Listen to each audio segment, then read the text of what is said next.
Up next, a real estate developer lives in fear for his life. Somebody wanted this guy dead. I was scared for him. I was very scared for him. On a spring afternoon, his worst fears come true. My husband is dead. A computer search exposes some dark secrets. Someone was researching death. But it's a 20-year-old clue that helps unlock the case.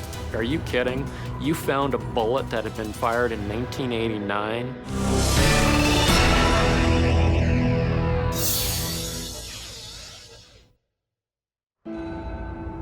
In western Colorado, a successful land developer, Alan Helmick, and his wife, Miriam, were going through difficult times.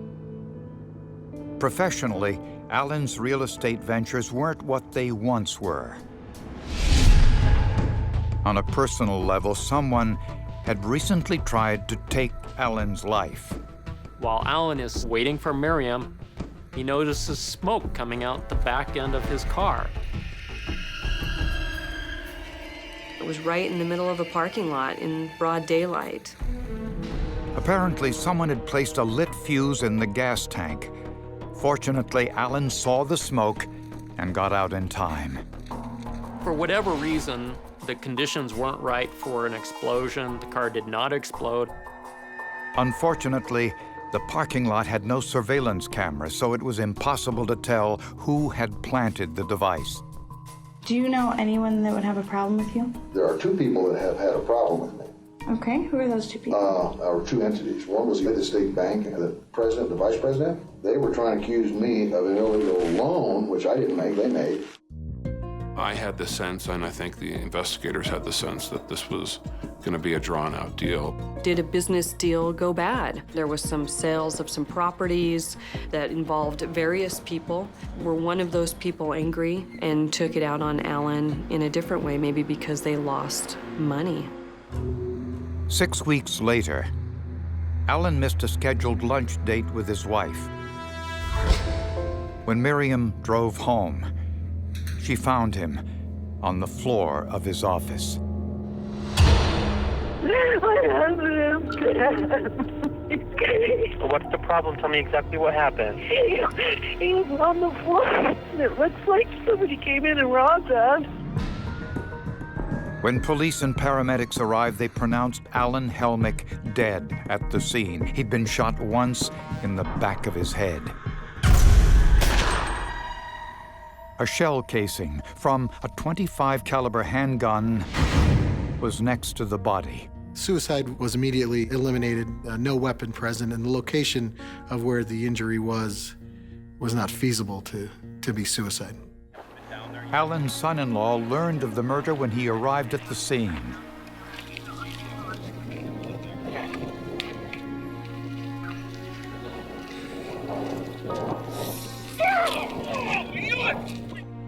It was terrible for all of us. It was beyond terrible. It's terrible for someone to get shot because this is a person that people loved and respected, and he loved his family, and he tried to make his life better, and he loved people around him. At first, it looked like robbery was a possible motive. Several drawers were pulled out and the jewelry box was empty, but there was no forced entry. So that theory was quickly ruled out. It was not consistent with other burglary cases that I have worked. The rest of the house was not ransacked, as you would expect to find in most of the burglary cases that we've worked. Since Miriam Helmick found the body, she was automatically considered a suspect, but she willingly agreed to take a gunshot residue test. Anyone who fires a gun usually comes into contact with the gases discharged when the bullet is fired. Detectives swabbed Miriam's hands, arms, and face, but no gunshot residue was detected. Investigators now wondered who wanted Alan Helmick dead and why. I'm missing my right arm. I feel like I'm just missing a bit of my life. I came in and found it. Alan and Miriam Helmick had been married for about 2 years. It was the second marriage for both. Alan and Miriam were known as being inseparable. Social friends of theirs said they were always together. They were like two peas in a pod. Miriam was convinced that Alan's murder and the attempted car bombing 6 weeks earlier were both related. A week after Alan's funeral, Miriam found a greeting card under her front doormat. It was addressed to the grieving widow. She opened the card, and it read, "Insanity is doing the same thing over and over again and expecting a different result. Alan was first, you're next, run, run, run." Miriam essentially collapses, physically collapses. Many words in the message were misspelled, including Alan's name. There was no postmark on the envelope, which meant it had been hand-delivered.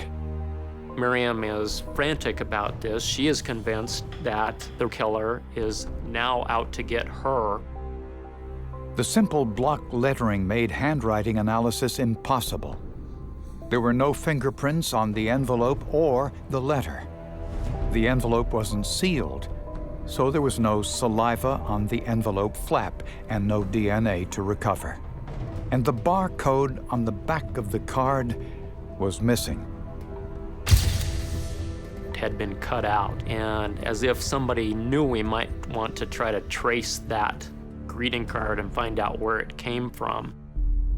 Investigators contacted the company that made the card and learned it was sold in 3 different stores in the area. The most recent sale happened just 4 days before the card was delivered. It was a cash purchase at a store 13 miles from the Helmick's house. Detectives asked to see the store's surveillance tapes. Lo and behold, who's purchasing the greeting card? It's Miriam Helmick. Based on her haircut, her glasses, the way she walked, her body shape, there was no doubt in our mind that it was Miriam Helmick. Miriam was confronted with the surveillance image. She did admit to placing the card at her house. Her explanation was to get law enforcement to refocus on the investigation and be more active. Now, suspicious investigators searched Miriam and Alan's computer hard drives for possible clues. They had 2 distinct computers side by side. Alan used one, Miriam used one. People tend to be very intimate with their computers. They will ask it questions through Google that they would not ask another human being. And investigators soon learned that Miriam had been searching the internet for all sorts of interesting information, especially about the prescription drugs Alan had been taking.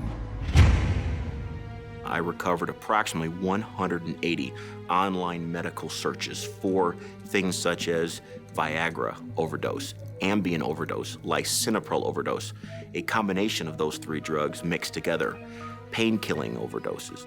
I think she was looking at various ways to kill Alan.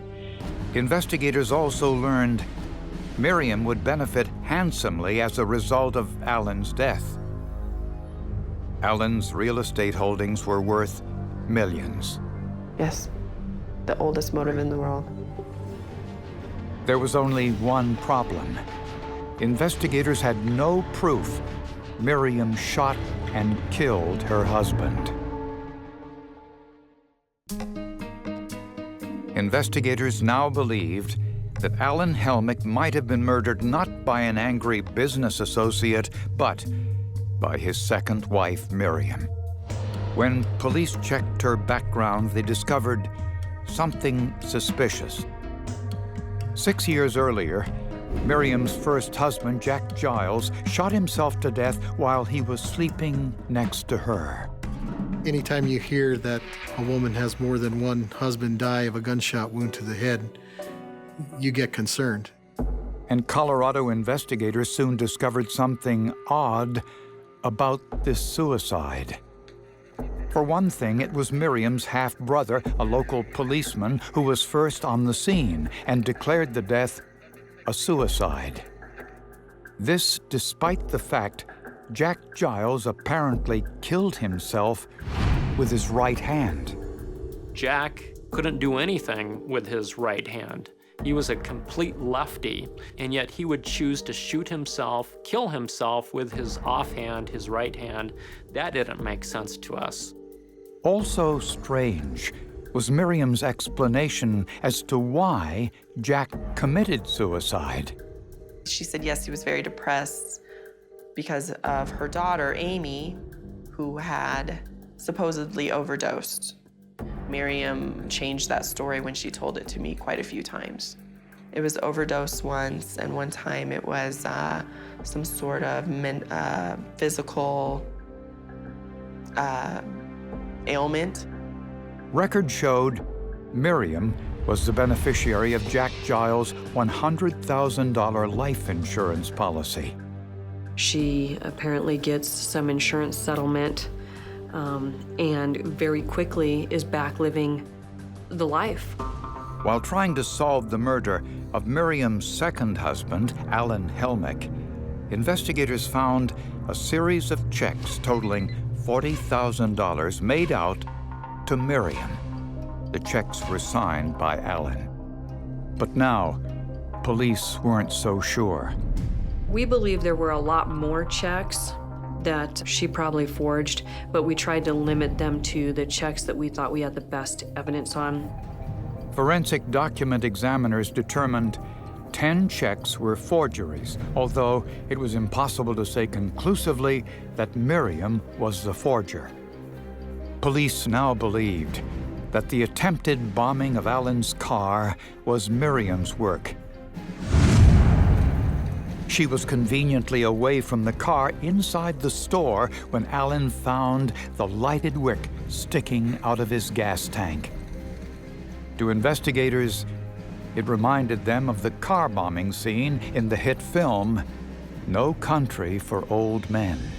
The villain in that particular movie blows up a car using a homemade wick, and we wondered if Alan and Miriam had actually seen that movie. We checked their cable billing statements, and sure enough, they had rented that movie 4 days before this attempted car fire in Delta, Colorado.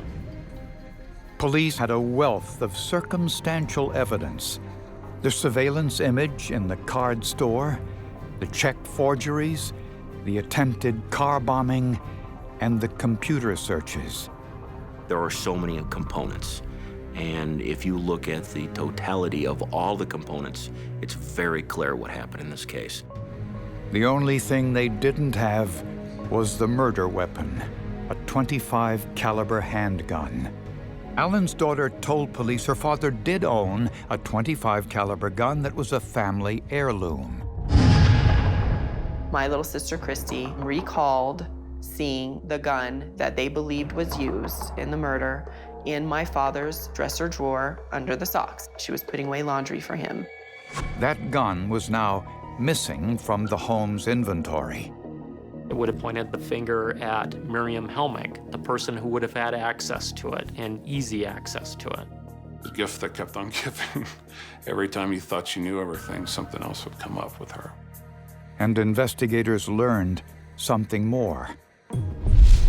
20 years earlier, that same gun had been fired in a domestic dispute involving Wendy's grandparents.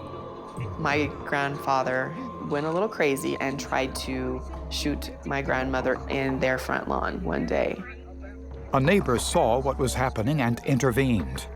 He jumped on my grandfather, and the gun went off. Turns out it went into the lawn. That's where this history from this gun comes from. The neighbor who intervened in the shooting incident 20 years earlier was still alive and remembered it vividly. The neighbor did tell the police where he believed it had entered the lawn. With the slimmest of hopes, forensic analysts searched for the bullet that had been buried for almost 20 years. We went out there with metal detectors, and after some time we were able to locate the bullet. Are you kidding? You found a bullet that had been fired in 1989. Amazing. We don't get those sorts of breaks. Could the bullet from the 1989 shooting tie Miriam to the gun that killed her husband? Family members told police that Alan Helmick owned a .25 caliber handgun, but it was now missing. The thing that Alan's daughter remembered about this gun was that it was smallish and that it had a white handle. A bullet from that weapon was fired into the ground 20 years earlier in a domestic dispute. Incredibly, with the help of an eyewitness and metal detectors, investigators found that bullet. Unfortunately, after 2 decades in the ground, it had taken a beating.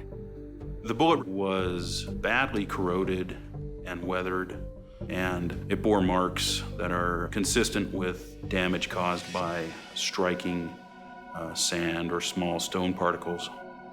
The bullet that killed Alan Helmick was also damaged as a result of impact, but the lens and grooves from both bullets were still visible. Investigators compared those markings to see if both bullets came from the same weapon.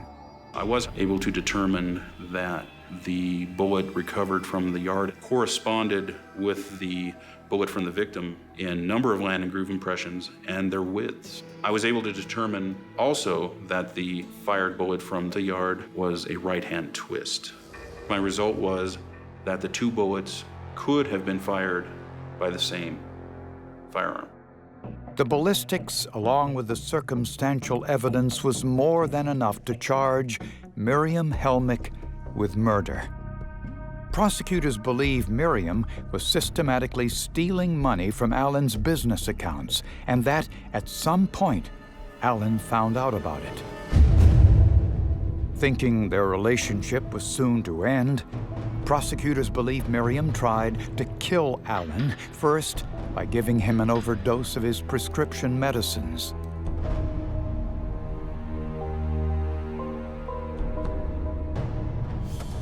When that didn't work, prosecutors believe Miriam placed a lighted wick in the gas tank of the car while Alan waited for her in a shopping center parking lot. Fortunately, the attempt failed miserably. But prosecutors believe Miriam knew about the family heirloom .25 caliber pistol Alan kept in his sock drawer. And when the couple was alone, Miriam waited until Alan was in his office, walked up behind him, and fired a single shot. She showered, changed her clothes, and drove to the Chinese restaurant. In order to set up her alibi, she left a message on Alan's voicemail asking where he was. Hey, Alan, this isn't funny anymore. I've been sitting here in front of the Chinese Dragon or at the Chinese place for 15 minutes, and you're never late. No one knows where she disposed of the murder weapon and her clothes, but presumably she did so on her way to or from the Chinese restaurant. When Miriam returned home, she called 911 saying she had just found Alan's body in a pool of blood. My husband is dead. It looks like somebody came in and robbed us. After Alan's funeral, Miriam purchased the greeting card and used it to make it appear that she, too, was a potential target. She didn't realize the store's surveillance camera would capture the purchase. Oh, it was clear as day, Miriam. She was wearing some of the same clothes that she'd worn in the interview, when she was interviewed by law enforcement. During her trial, Miriam took the stand in her own defense. Trial watchers said her performance did more harm than good. I didn't know what happened to him. And I held his hand for a few minutes and tried to make some sense of it all. I don't get many opportunities like that, and that is something that'll stay with me for some time, because I had to call her more or less a killer in front of the jury, and I wasn't gonna beat around the bushes with that. I was gonna let the jury know that I didn't buy into her crying act. In speaking with the jury, when I asked what was your impression of her, about 6 people answered together and said liar. We, the jury, find the defendant Miriam Helmick guilty of first-degree murder. Miriam Helmick was sentenced to life in prison, plus 108 years. Our father is gone, but we're gonna move forward and we're gonna have a fulfilling life. And you, Miriam, got what you deserved. He was looking for love. He thought he found it. He found someone that was after his money, and it cost him his life.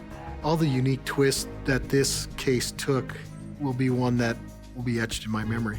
The greeting card stands out, the bullet from 1989. The likelihood of us finding that one bullet that allows us to compare it to that one gun that we can't find, is the work that was done on that is amazing.